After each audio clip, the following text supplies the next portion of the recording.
Aujourd'hui, au pied du château d'Île-Baritz, on va essayer les nouveaux wedges Cycless, les SM9. C'est parti.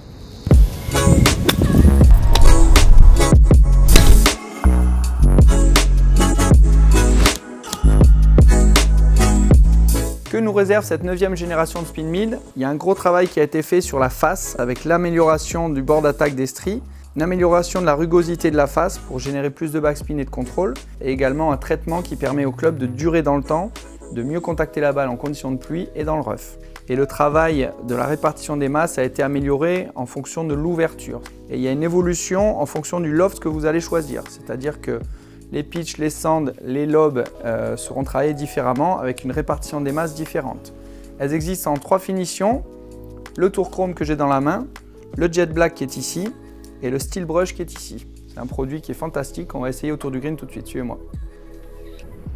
Premier essai sur le parcours du SM9, en attaque de green, on regarde ce que ça donne tout de suite.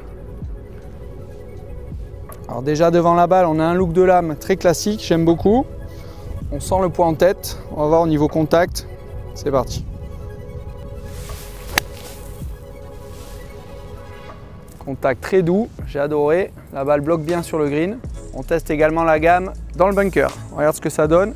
Donc en face ouverte, le club se présente bien devant la balle. Voyons au niveau backspin, au niveau contact.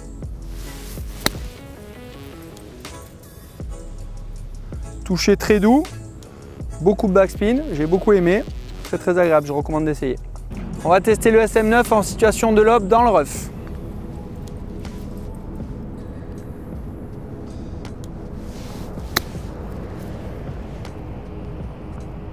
Donc là, la balle est restée longtemps dans la face, j'ai adoré le contact. On va aller tester autour du green d'autres situations de jeu.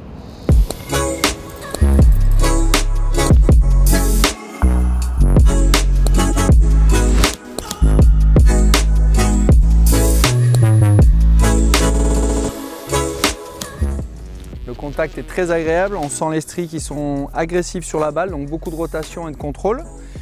J'ai bien aimé aussi la façon que le club a de rentrer dans le sol, on voit que la semelle est très bien dessinée. On va voir si c'est aussi agréable autour du green, notamment au chipping.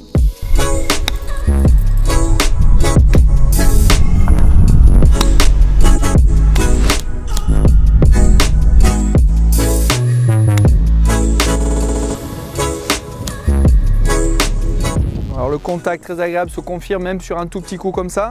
On voit que la semelle peut travailler bien à plat quand on chip à plat ou un plein coup. Et dès qu'on ouvre le club, c'est cette partie-là qui va travailler. Les stries toujours très agressives, on a vu que la balle s'est bloquée. C'est un club qui est vraiment bluffant sur toutes les situations autour du green, donc à essayer. N'oubliez pas de vous faire fitter aussi sur les wedges, ça fait partie des 3 clubs les plus importants du sac, donc faites-vous conseiller, c'est un club primordial dans le sac à choisir avec soin.